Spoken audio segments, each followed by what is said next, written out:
Bonjour à toutes et à tous et bienvenue dans Invitation Voyage. Le Japon, Bali, les Cévennes et le Danemark. Aujourd'hui encore, on va voir du pays. C'est écrit sur le panneau à l'entrée de la ville, à Velling, on en veut.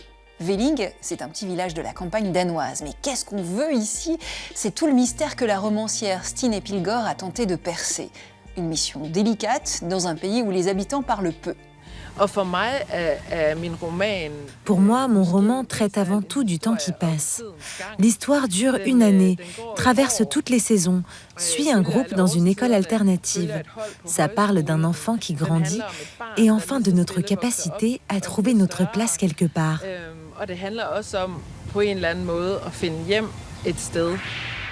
Nous irons ensuite au charbon dans les Cévennes. Le sol regorge en effet d'un minerai unique, riche en carbone, dont l'exploitation a uni les hommes pour le pire comme pour le meilleur. Il y avait toutes sortes de nationalités dans le quartier des mines. Mais on était tous frères, tous. Voilà, même nos parents, tout le monde. Il n'y avait pas lui parce qu'il est espagnol, lui maghrébin, ceci. On était tous de la même famille. Et tout ça, c'est autour du charbon des mines, la fraternité et tout. Voilà.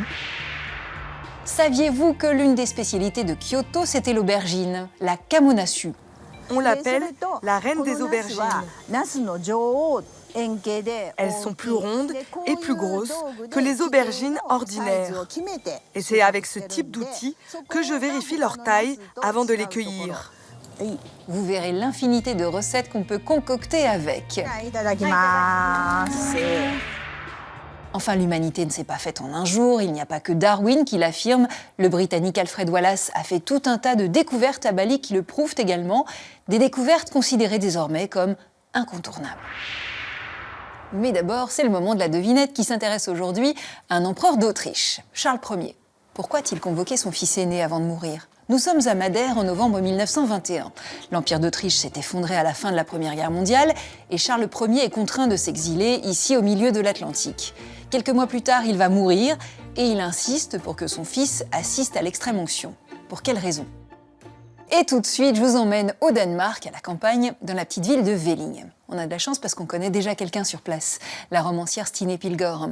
Parce que vous allez voir, ce n'est pas l'endroit le plus facile au monde pour se lier d'amitié. C'est l'inspiration.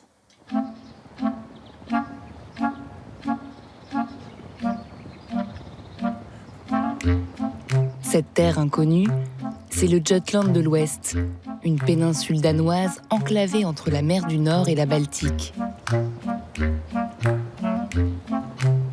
Un territoire plat, majoritairement agricole et battu par les vents.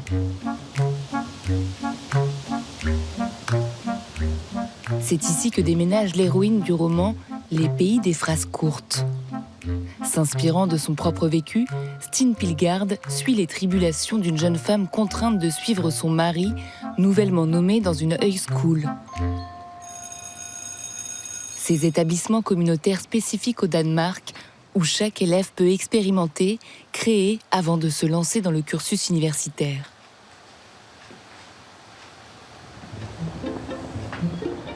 Ce roman à l'humour impudique et décalé, son troisième, a consacré l'écrivaine dans son pays.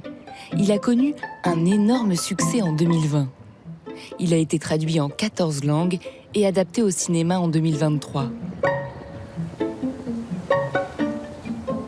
Prenant à rebrousse-poil le politiquement correct danois, Stine Pilgaard distille une réflexion douce amère sur l'apprentissage des liens, sur la difficulté de devenir adulte, mère et femme d'eux.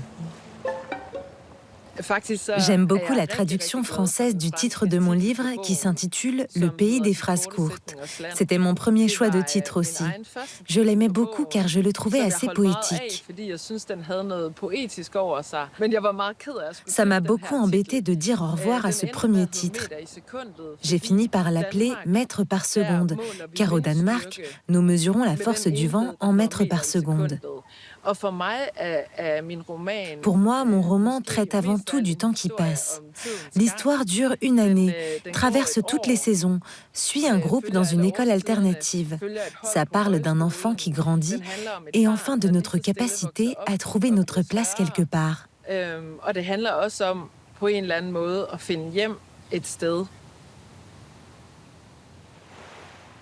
Car la première barrière à laquelle fait face l'héroïne est celle du langage. Le titre français du roman l'explicite très bien. Les Jutlandais de l'Ouest ont un rapport très particulier à la parole.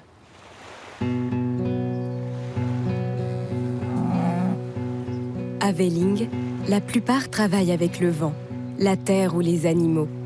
La nature est sans voix et c'est contagieux quand on habite ici. C'est dans le petit village de Velling, cerné de communautés agricoles à 320 km de Copenhague, qu'échoue l'héroïne du roman, tout comme la romancière. Native d'une grande ville plus au nord et ayant étudié dans la capitale, Stine Pilgaard est étrangère à la mentalité de cette côte préservée.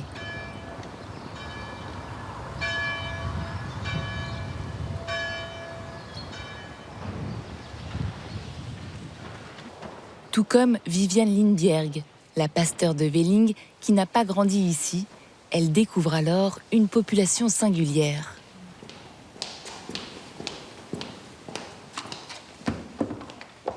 Je dirais que les Jutlandais de l'Ouest ont un humour assez subtil et dégagent une certaine bienveillance. Ce sont des gens débrouillards. Ce ne sont pas les plus bavards. Certains disent qu'une poignée de main peut en dire long. Une poignée de main ferme signifie qu'on est accepté. Ce qui est drôle, c'est que l'héroïne, ou plutôt Stine, se sent un peu comme un éléphant dans un magasin de porcelaine.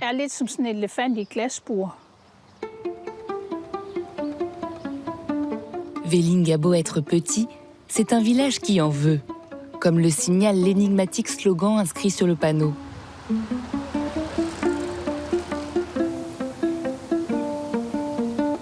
Tout au long du roman, la narratrice tente d'en déchiffrer la signification, tout comme elle essaye de comprendre la présence de plusieurs écoles alternatives autour du village, les Højskole.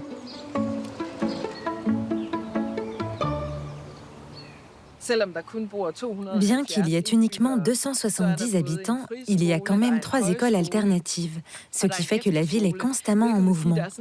On croise toujours des nouvelles personnes chez l'épicier du coin. Tous les ans, on voit débarquer de nouveaux adolescents. Il y a une volonté de créer des petites communautés d'une certaine façon.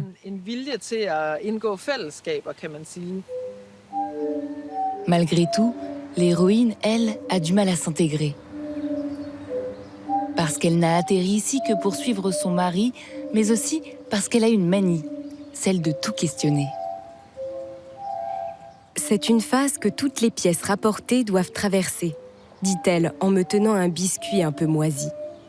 Pourquoi, je demande. Pour apprendre à vivre avec, dit la directrice. Située juste à la sortie de Velling, la Højskole du Jutland de l'Ouest est une de ces universités populaires qui ne dispensent aucun diplôme. Les élèves choisissent eux-mêmes leurs cours et organisent leur emploi du temps. Les Højskole ont été créés autour de 1844 par Nicolai Grundtvig, un théologien, philosophe et pasteur luthérien très passionné. Il souhaitait fonder une école pour les paysans. Dans cette école, les personnes créatives sont mises à l'honneur. On propose beaucoup d'enseignements manuels et pratiques. Nous construisons des maisons, nous dessinons et nous peignons. Nous faisons aussi de la céramique et de la danse. Nous proposons également des cours de musique.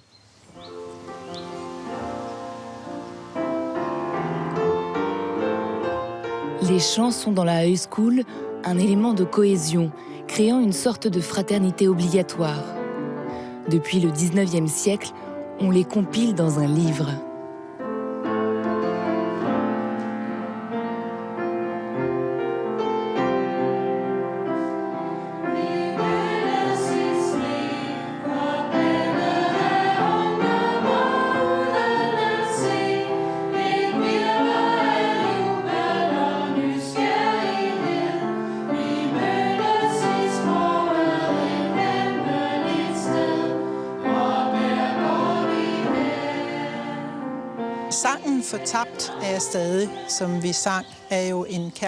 La chanson intitulée « Perdu pour toujours » que nous avons interprétée est une chanson d'amour qui a été écrite par Steen pour son mari.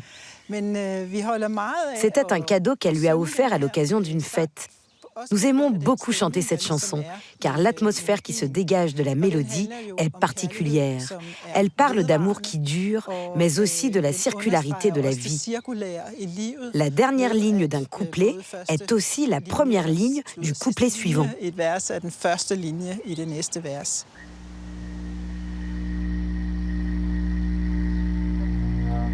Des chants inventés par Steen Pilgaard rythment le roman, comme les leçons de conduite désastreuses de son héroïne, les mots d'amour que des étudiantes adressent à son mari ou les conseils décalés qu'elle donne dans la chronique qu'elle tient dans le journal local.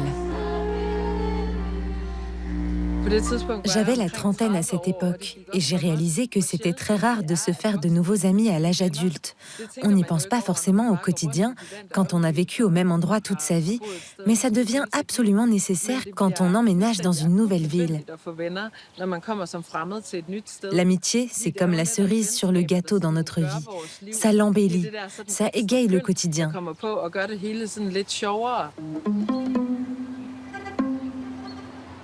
C'est à 20 km de Velling, dans la ville de Skjern, que vit et travaille Christina Bundensen, l'inspiration du personnage de Krisser, la meilleure amie de l'héroïne.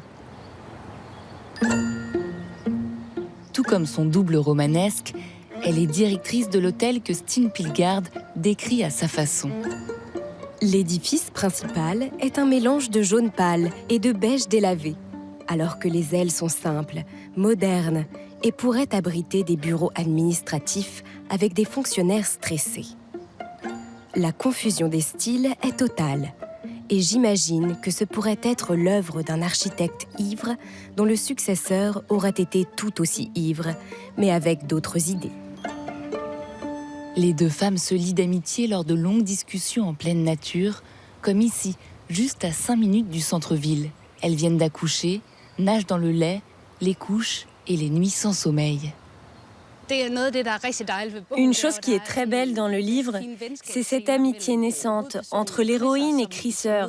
Elles se rencontrent dans un groupe de mamans tandis qu'elles viennent tout juste d'avoir leur enfant. Dans la réalité, c'est Steen et moi qui nous sommes rencontrés dans ce groupe de mamans.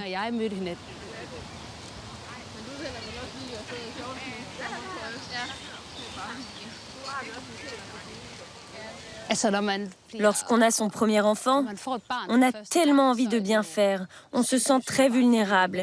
Et en plus de cela, ça chamboule toute notre vie. C'est une chose que le livre décrit très bien, je trouve. Dans certains passages, les personnages qui sont devenus parents se questionnent sur ce qui est normal ou non. Être parent, c'est comme adhérer à un club, et exactement comme être fumeur. Ensemble, on quitte la fête, on sort dans le froid, on se rapproche un peu plus que nécessaire. On se regarde avant d'allumer nos cigarettes et on sait exactement comment l'autre personne se sent.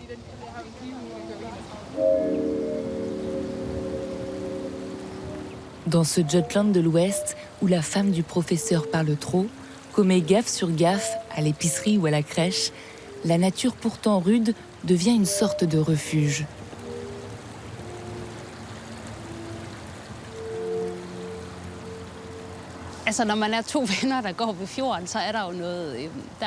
C'est toujours spécial de se balader avec une amie au bord de la mer. J'ai l'impression que les conversations sont plus profondes lorsqu'on est proche de l'eau. Les discussions ne sont pas les mêmes que lorsqu'on se retrouve dans un café. La nature est un superbe endroit pour parler. Parler, questionner ou bien encore se taire. L'héroïne n'a toujours pas les codes. Dans un passage du livre, Krisser ne dit pas un mot tandis que l'héroïne envoie des messages sur son téléphone et demande à quelqu'un. Un silence entre amis, c'est ok tant que ça dure combien de temps? C'est très représentatif de notre amitié avec Steen, ça. Vous me faites d'ailleurs vraiment penser à Steen avec toutes vos questions. T'en penses quoi de ça? Qu'as-tu ressenti? Je passe mon tour, j'en sais rien. Le silence peut la frapper comme une rafale de vent inattendu. Son regard est ailleurs. Je me mords la lèvre inférieure. Il m'est impossible de juger si la situation est terriblement embarrassante ou pas du tout étonnante. J'allume une cigarette et je prends une poignée de chips. Le crissement dans ma tête me calme.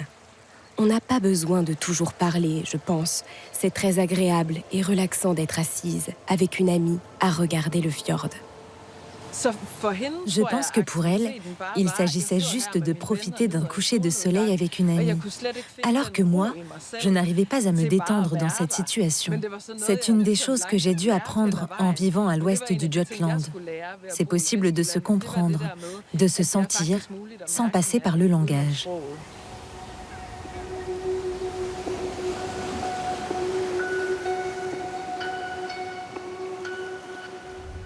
Lui aussi aime les phrases courtes. Prends l'oseille et tire-toi, par exemple. Eh bien ça, c'est le titre choc d'une œuvre du plasticien Jens Hanning, Le clin d'œil de Thomas Chauvineau. Prends l'oseille et tire-toi. C'est un film de et avec Woody Allen datant de 1969 dans lequel il vole des sacs à main et braque une banque avant de se retrouver en prison. C'est aussi le titre que l'artiste Jens Hanning a donné à l'une de ses œuvres en 2021. Elle ressemble à ça. Ne cherchez pas, il n'y a rien. C'est une toile blanche. L'artiste en a même envoyé 2. Ici, ce n'est pas une banque qui a été braquée, mais un musée. Ces toiles blanches ont défrayé la chronique du monde de l'art contemporain avant de finir comme pièce à conviction au tribunal. Tout commence il y a une dizaine d'années. Jens Hanning exécute 2 toiles, intitulées « Un revenu annuel moyen en Autriche » et « Un revenu annuel moyen au Danemark ». On y voit des billets de banque alignés qui représentent la somme précise du salaire moyen annuel danois, même chose pour sa version autrichienne. Il y a là l'équivalent d'un peu moins de 70 000 €. Accrocher de vrais billets de banque sur un tableau, voilà de quoi rendre fou Picsou. Une année entière de labeur, résumée sur une toile que des collectionneurs pourront racheter pour bien plus. Jens Hanning critique à la fois le monde du travail et celui de l'art contemporain. Une dizaine d'années plus tard, donc, le musée Kunsten d'Aalborg, dans le nord du Danemark, propose à Jens Hanning de recréer ses œuvres.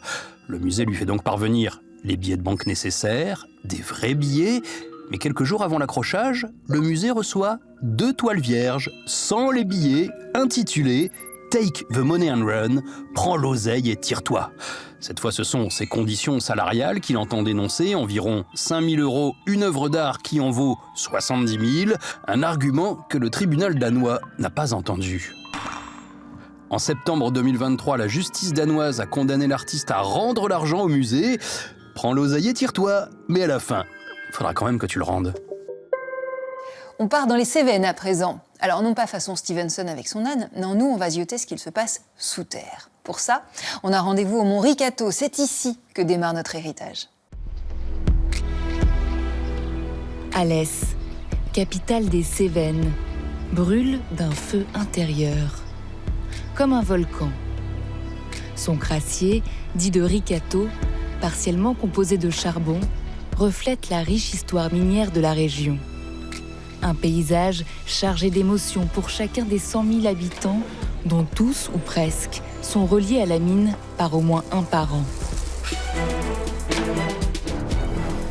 Pendant plus de 200 ans, la vie des Cévenols s'articule autour de cette pierre noire et luisante, source d'énergie et puissant moteur de l'industrie locale. Plus qu'un simple travail, elle est leur existence. Une vie de labeur, marquée par de nombreux conflits sociaux qui s'intensifient dès la fin des années 50, quand on commence à fermer les exploitations, alors jugées non rentables. Dans les mémoires cévenols, une lutte sociale intense reste à jamais gravée dans les esprits. C'était il n'y a pas si longtemps, en 1980, la plus longue grève d'Europe du jamais vue encore aujourd'hui.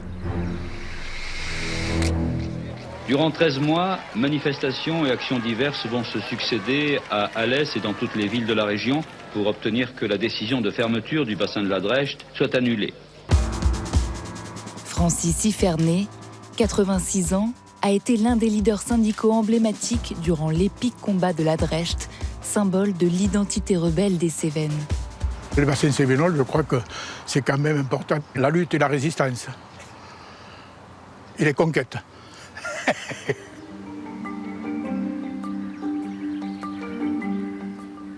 C'est à la Grand Combe que débute la grande aventure du charbon dans les Cévennes. La commune est née de la volonté de la Compagnie des mines d'exploiter la ressource présente en abondance dans le secteur. Tout autour, la végétation autrefois couverte de châtaigniers se métamorphose pour les besoins de la mine. Il y a eu des reboisements faits par des plantations de pins maritimes, parce que les responsables miniers s'étaient aperçus, pour étayer dans les mines, que le pin maritime avait une propriété, il craquait dans les galeries. Lorsque le terrain bougeait, qu'il y avait un danger pour le mineur, il prévenait le mineur qu'il y avait quelque chose qui se passait. Dans la région, on sait aussi que ce n'est pas n'importe quel charbon. Celui-ci est vieux et particulièrement riche en carbone. Ici où nous sommes, c'était le charbon unique en Europe. C'était de l'anthracite pur. Et l'anthracite, c'est le haut de gamme. Ce charbon, qui brûle fort et longtemps, va permettre à la toute jeune cité de la Grand Combe de connaître une grande prospérité. Qui n'était pas mineur, la Grand Combe? La Grand Combe a vu son évolution grâce aux mines, parce qu'il y avait les commerces qui se sont créés, il y avait une activité florissante. Parce que la Grand Combe, tout le monde y a presque fait un peu fortune. Hein.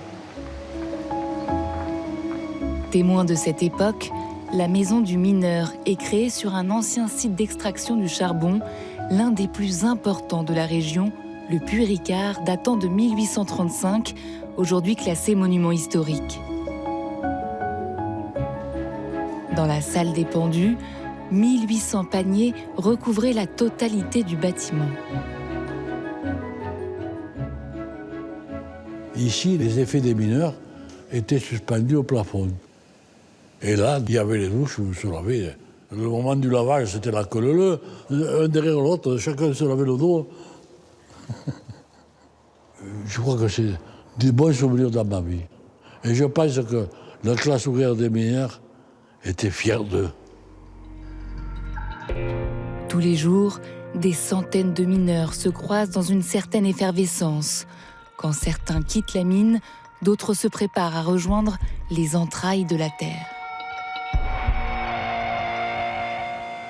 Ces cages étaient conçues de 2 étages, où on mettait 25 ouvriers en haut et 25 ouvriers au-dessous, ce qui faisait 50 mineurs de fond qui descendaient dans ce puits. Quand le machiniste desserre le frein, c'est rapide, hein? J'avais une certaine appréhension. Parce que lorsque la cage cède sous mon pied, on devient sourd. Quelques secondes, mais après ça revient et ça crée une dépression dans les oreilles. Du moment que vous rentrez dans la terre, la température s'élève d'1 degré tous les 33 mètres.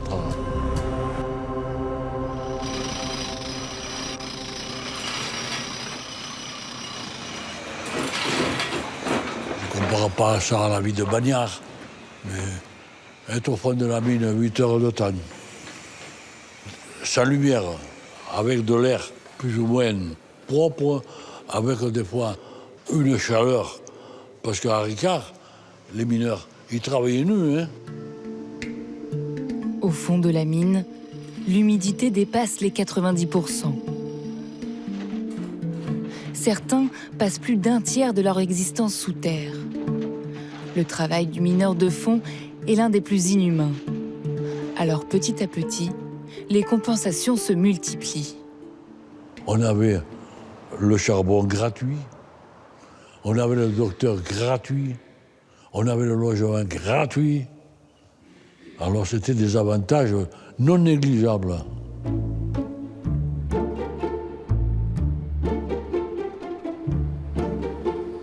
À une dizaine de kilomètres de la Grand Combe, la mine témoin d'Alès est un élément phare de l'identité minière de la région qui plonge les visiteurs d'aujourd'hui dans le quotidien des gueules noires cévenols.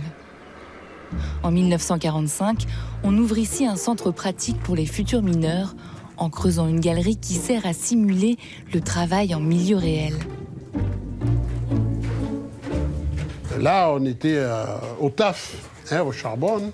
Bon, après, on a appris à poser les rails, on a appris à poser les étançons, la mécanique pour les outils, pour les treuils, pour les marteaux-piqueurs, pour les marteaux-perforateurs.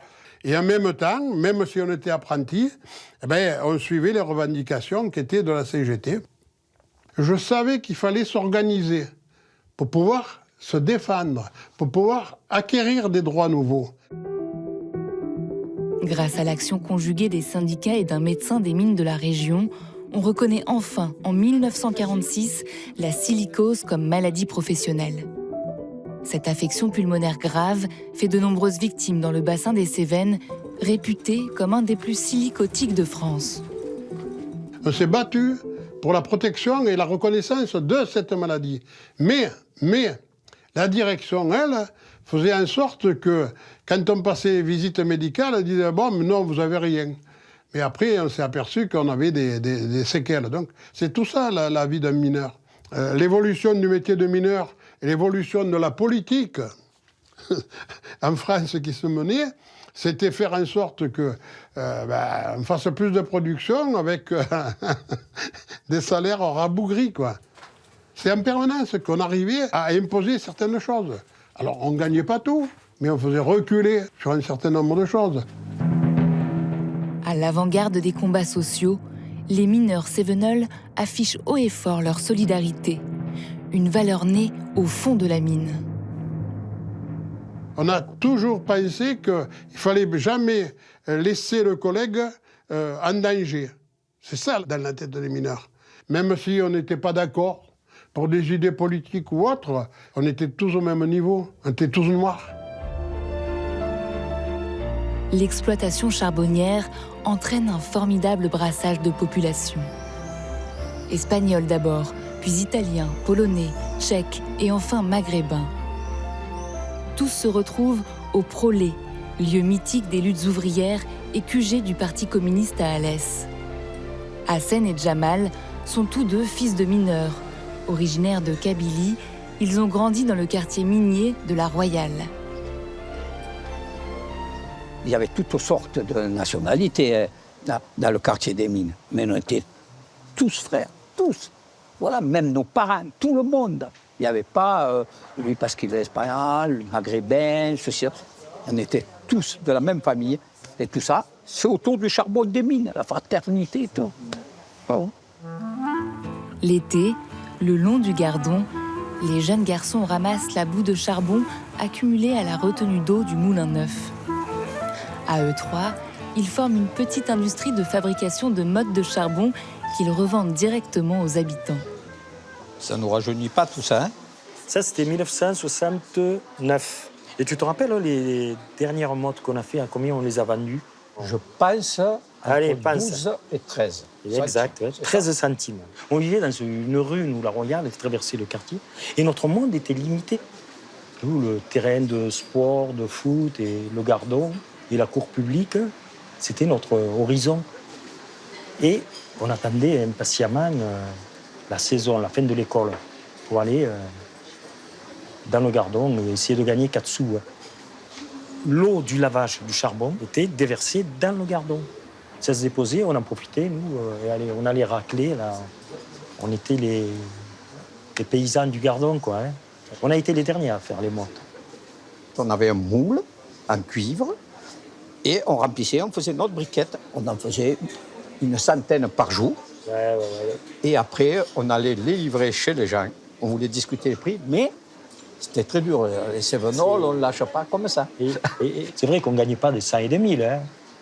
Mais bon, on n'avait pas d'autre choix. Il fallait aller, comme c'est le cas de le dire, au charbon. Au charbon. Ouais. Au nord d'Alès, le site de l'Adrecht désigne un gisement de charbon dont le principal puits s'appelait d'Estival, fleuron de l'épopée minière des Cévennes. À partir des années 70, les exploitations souterraines commencent peu à peu à disparaître. Le site de la Drecht et ses emplois sont alors menacés, ce qui provoque la colère des ouvriers qui s'engagent dans une grève illimitée. Quand on a décidé d'occuper le front de la mine le 5 mai 80, on avait le dos au mur, comment dire. Et puis c'est là qu'on a décidé, demain on descend au fond, et on dit aux mineurs, on occupe. Et les mineurs sont restés au front occupés, il n'y en a que 2 ou 3 qui sont remontés. Donc c'est parti de là, mais on ne savait pas où on allait. S'ils ont tenu, c'est qu'ils n'étaient pas seuls. Artistes, intellectuels, scientifiques, viticulteurs, le mouvement de solidarité est immense et gagne tout le pays. Depuis le fond, une radio clandestine informe même en temps réel toute la région alésienne sur la grève. Radio Castagne, pourquoi on appelait Radio Castagne? Castagne, c'est la châtaigne, qui était un symbole quand même économique des Cévennes, la châtaigne, mais aussi castagne. La castagne, on sait, c'est la bagarre. Ils sont venus des 4 coins du Languedoc-Roussillon et même de la Loire pour apporter leur soutien aux mineurs cégétistes de d'Estival. Il y avait une foule incroyable, on dirait un film italien, là, avec tout ce monde. Donc il faut savoir l'immense solidarité que ça a apporté. Voilà, oui, bon, il fallait être solide quand même. Parce qu'on se rappelle maintenant des bons moments, mais ça n'a pas toujours été facile quand même. Peu à peu, l'action va se durcir. Les mineurs continuent d'extraire le charbon et ils le vendent eux-mêmes. Au fil des mois, la tension monte, tandis qu'à la demande pressante des mineurs se mobilisent les leaders politiques et syndicaux. 13 mois plus tard, le 12 juin 1981, on fête la victoire. La veille, un protocole d'accord a été signé entre la CGT et les Charbonnages de France. 330 jeunes sont embauchés. Un combat victorieux bien qu'éphémère. Malgré la relance, l'exploitation souterraine est totalement arrêtée en 1985. Parce que des fois on dit qu'on perd des luttes, mais s'il n'y avait pas eu la lutte, où on serait? Donc, grâce à cette lutte, quand même, à cette lutte et à bien d'autres, on voit que les luttes sont toujours payantes, même quand elles paraissent négatives. Alors, pour moi, puisque je n'ai jamais arrêté de lutter, alors c'est que je les trouve nécessaires. Je pense que je n'ai jamais arrêté de combat, et je les trouve. Et aujourd'hui, alors, je pense que c'est encore plus nécessaire que la jeunesse s'empare de ça. La Drecht l'a montré, pour gagner, il faut d'abord y croire. Direction Kyoto pour Papy aujourd'hui, avec un menu tout aubergine. Grâce à Keiko, vous allez voir les 50 nuances que peut offrir un tel légume.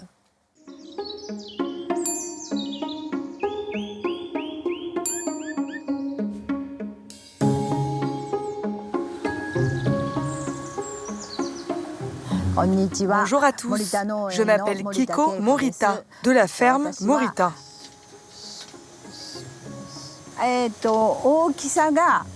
C'est une variété d'aubergines Kamonasu. Elles sont plus rondes et plus grosses que les aubergines ordinaires. Et c'est avec ce type d'outil que je vérifie leur taille avant de les cueillir. Et voilà le travail. On l'appelle la reine des aubergines. Sa chair est très épaisse et moelleuse. Et quand on la fait cuire, sa sucrosité augmente et c'est un vrai délice. Je vais utiliser ce type d'aubergine pour les cuisiner en 5 façons. Avec du miso d'un côté et avec des pickles de l'autre. Puis les faire frire en tempura. Ensuite, les préparer simplement dans un bouillon d'algues et de bonite. Et enfin, les faire cuire avec du hareng.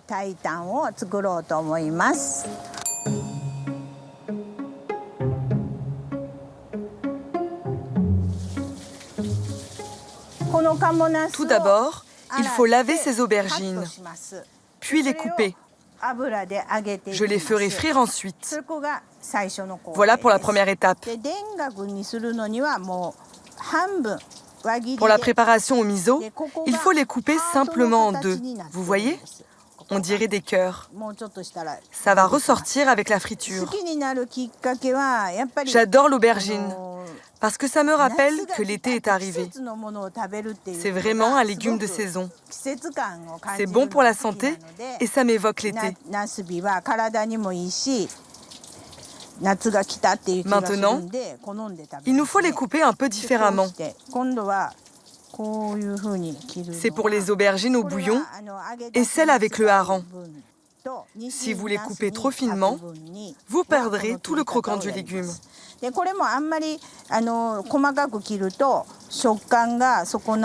On les coupe comme il faut pour bien les cuire.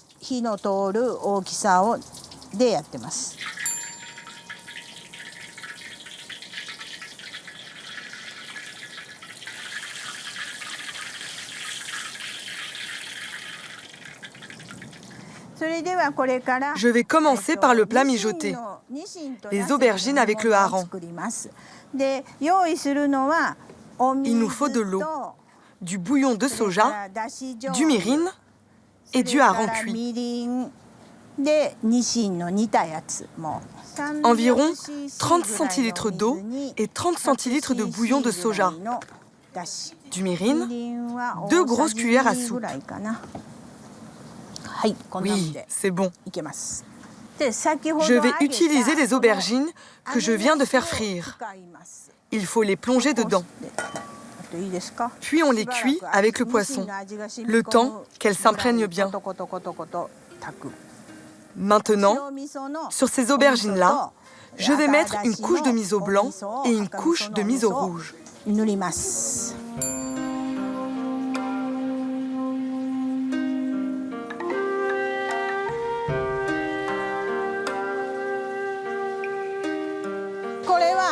Maintenant, je vais préparer l'aubergine à la façon shibazuke.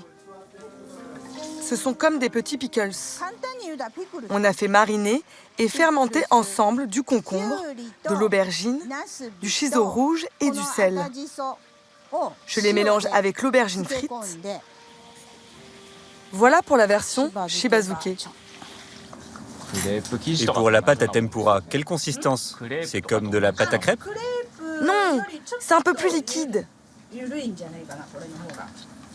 Comme ça. Ce sont les aubergines que j'ai coupées tout à l'heure. On les plonge dedans. On peut les couper plus finement pour la tempura. Mais de cette taille, ça permet de mieux profiter du croquant et de la saveur du légume.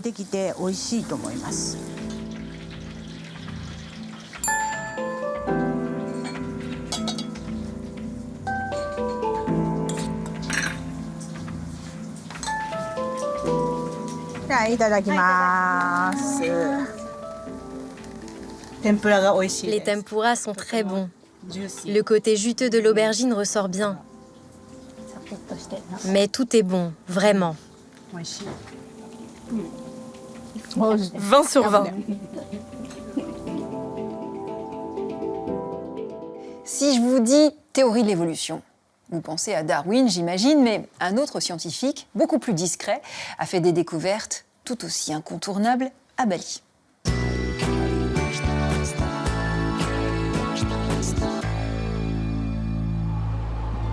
Dans le sud du gigantesque archipel indonésien, l'île de Bali est souvent considérée comme bénie des dieux. Sur Terre, ces paysages verdoyants et l'hindouisme omniprésent attirent les curieux de toute la planète. Et l'émerveillement est aussi sous-marin. Ces eaux abritent une faune unique au monde. Mais au-delà de sa beauté, l'île de Bali a d'autres atouts moins connus à partager. Il y a un peu plus de 150 ans, ce petit bout de terre a permis de révolutionner la science.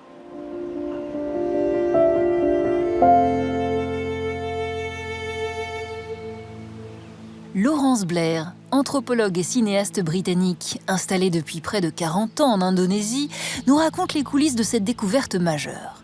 Avec, comme personnage principal, Alfred Russel Wallace, un jeune explorateur anglais sans le sou, particulièrement malchanceux en ce milieu du 19e siècle. Russel Wallace a voyagé tout d'abord pendant 4 ans au Brésil et en Amérique latine. Et alors qu'il rentrait en rapportant une grande collection de créatures extraordinaires, son bateau a brûlé. Et il en a réchappé de justesse grâce à un petit bateau venu le secourir. Il est rentré en Angleterre sans un sou. Condamné à repartir de zéro, Russel Wallace ne se décourage pas pour autant.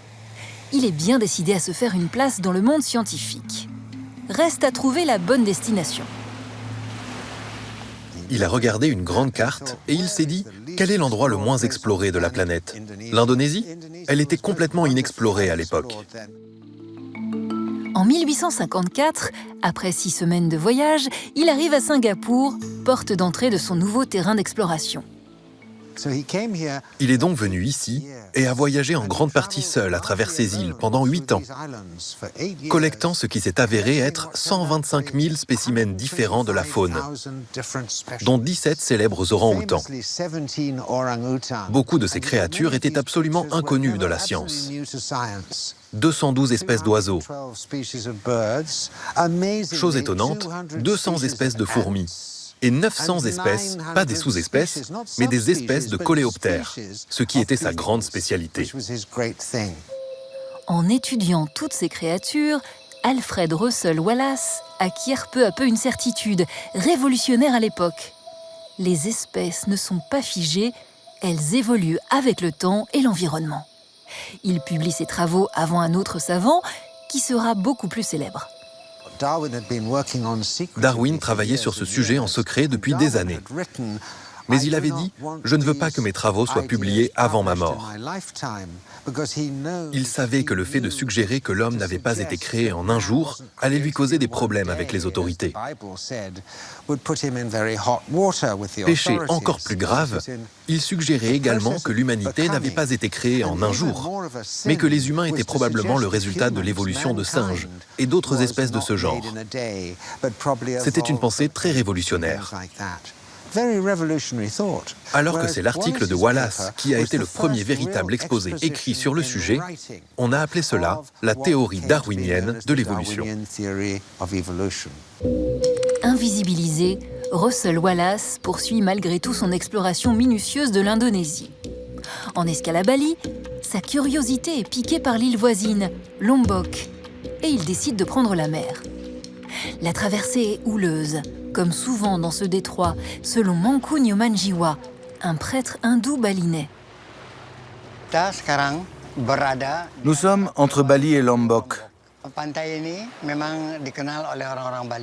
Cet océan est connu par les Balinais pour être très dangereux, en raison des fosses marines dans les profondeurs, et également de très forts courants entre l'océan Pacifique et l'océan Indien. Ces eaux, les Balinais les considèrent comme un lieu mystique. D'ailleurs, entre Bali et Lombok, particulièrement sur la petite île de Nusa Penida. Personne n'y vit, parce que les Balinais ont peur. Ils considèrent les lieux comme trop dangereux. À peine a-t-il posé le pied sur Lombok que l'explorateur comprend l'ampleur de sa découverte. Face à lui, s'étend un monde totalement nouveau. En traversant ce tout petit détroit de 20 km, il a trouvé des espèces d'oiseaux complètement différentes. On aurait pu penser que les oiseaux passaient facilement de Bali à Lombok, mais en réalité, ce n'était pas le cas du tout. Et ce voyage dans ce petit détroit a été une vraie révélation pour lui. Il y a découvert ce que l'on appelle la ligne Wallace, une sorte de ligne biogéographique. Il n'y en a pas beaucoup dans le monde. Ça a été la première à être établie. En 1859, Alfred Russel Wallace établit ainsi une sorte de frontière entre les espèces vivantes. Une frontière qui sépare deux mondes hermétiques, entre Bali et Lombok, mais aussi, plus au nord, entre Bornéo et Sulawesi. On ne trouve nulle part à l'ouest de cette ligne les marsupiaux qui vivent en Australasie, les oiseaux de paradis, les autres créatures australasiennes. Et vous ne trouverez aucun grand félin, tigre, léopard, éléphant ou orang-outan à l'est de cette ligne. C'est parce qu'il y a ici une faille très profonde qui sépare les deux plaques tectoniques. Elle descend jusqu'à 4000 mètres de profondeur. C'est une séparation impossible à surmonter. Un siècle plus tard, la théorie de la tectonique des plaques vient entériner les observations d'Alfred Russel Wallace et sa fameuse ligne. Une consécration pour lui qui est injustement restée dans l'ombre.